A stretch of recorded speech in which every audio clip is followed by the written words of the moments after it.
پیارے ابو جان اور امی جان، مجھے آج ملک سے باہر 5 سال ہو گئے اور میں اگلے ماہ اپنے وطن واپسی کا ارادہ کر رہا ہوں۔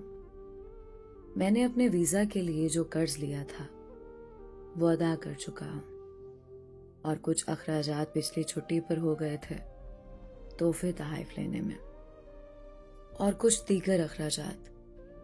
اب میرے پاس کوئی بڑی رقم موجود نہیں، لیکن میری صحت ابھی ٹھیک ہے اور میں خود کو اس قابل سمجھتا ہوں کہ پاکستان جا کر کوئی بھی اچھی نوکری کر سکوں اور گھر کے اخراجات چلا سکوں۔ یہ جگہ مجھے پسند نہیں ہے، میں اپنے گھر رہنا چاہتا ہوں۔ آپ کی کیا رائے ہے اس بارے میں؟ آپ کا پیارا جمال۔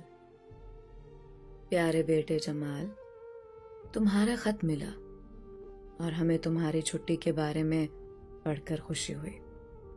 باقی تمہاری امی کہہ رہی تھی کہ گھر کی حالت بہت خراب ہو رہی ہے، اور تم جانتے ہو برسات شروع ہونے والی ہے۔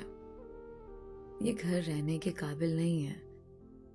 گھر چونکہ پرانی اینٹوں اور لکڑیوں سے بنا ہے، اس لیے اس کی مرمت پر کافی خرچ آئے گا۔ ہم سوچ رہے ہیں کہ کنکریٹ اور سیمنٹ سے بنا ہوا گھر ہو تو بہت اچھا ہو۔ ایک اچھا اور نیا گھر وقت کی ضرورت ہے۔ تم جانتے ہو یہاں کے کیا حالات ہیں۔ اگر تم یہاں آ کر کام کرو گے تو اپنی محدود سی کمائی سے گھر کیسے بنا پاؤ گے؟ خیر، گھر کا ذکر تو ویسے ہی کر دیا، آگے جیسے تمہاری مرضی۔ تمہاری پیاری امی اور ابو۔ پیارے ابو جان اور امی جان، میں حساب لگا رہا تھا، آج مجھے پردیس میں 10 سال ہو چکے ہیں۔ اب میں اکثر تھکا تھکا رہتا ہوں، گھر کی بہت یاد آتی ہے، اور اس ریگستان میں کوئی ساتھی نہیں ہے۔ میں سوچ رہا ہوں اگلے ماہ ملازمت چھوڑ کر ہمیشہ کے لیے گھر آ جاؤں۔ 10 سال کے عرصے میں الحمدللہ ہمارا پکا گھر بن چکا ہے، اور ہمارے اوپر جو قرضے تھے وہ بھی میں اتار چکا ہوں۔ اب چاہتا ہوں کہ اپنے وطن آ کر رہنے لگ جاؤں۔ اب پہلے والی ہمت تو نہیں رہی، لیکن پھر بھی کچھ نہ کچھ کر کے ٹیکسی چلا کے گھر کا خرچ چلا لوں گا۔ اس ریگستان سے میرا جی بھر گیا ہے، اب اپنے بچوں کے ساتھ رہنا چاہتا ہوں۔ آپ کی کیا رائے ہے؟ آپ کا پیارا جمال۔ پیارے بیٹے جمال، تمہارا خط ملا اور ہم پچھتا رہے ہیں اس وقت کو جب ہم نے تمہیں باہر جانے دیا۔ تم ہمارے لیے اپنے لڑکپن سے ہی کام کرنے لگ گئے۔ ایک چھوٹی سی بات کہنی تھی بیٹا، تمہاری بہنا زینب اب بڑی ہو گئی ہے، اس کی عمر 20 سے اوپر ہو گئی۔ اس کی شادی کے لیے کچھ سوچا؟ کوئی بچت کر رکھی ہے اس کے لیے کہ نہیں؟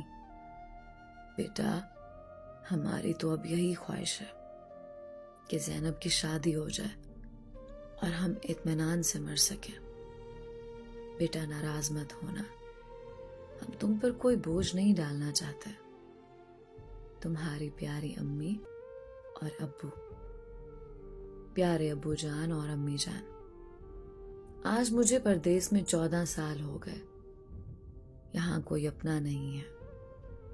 دن رات گدھے کی طرح کام کر کے میں بیزار ہو چکا ہوں۔ کمہار کا گدھا جب دن بھر کام کرتا رہتا ہے تو رات کو گھر لا کر اس کا مالک اس کے آگے پٹھے ڈال دیتا ہے اور اسے پانی بھی پلاتا ہے، پر میرے لیے تو وہ بھی کوئی نہیں کرتا۔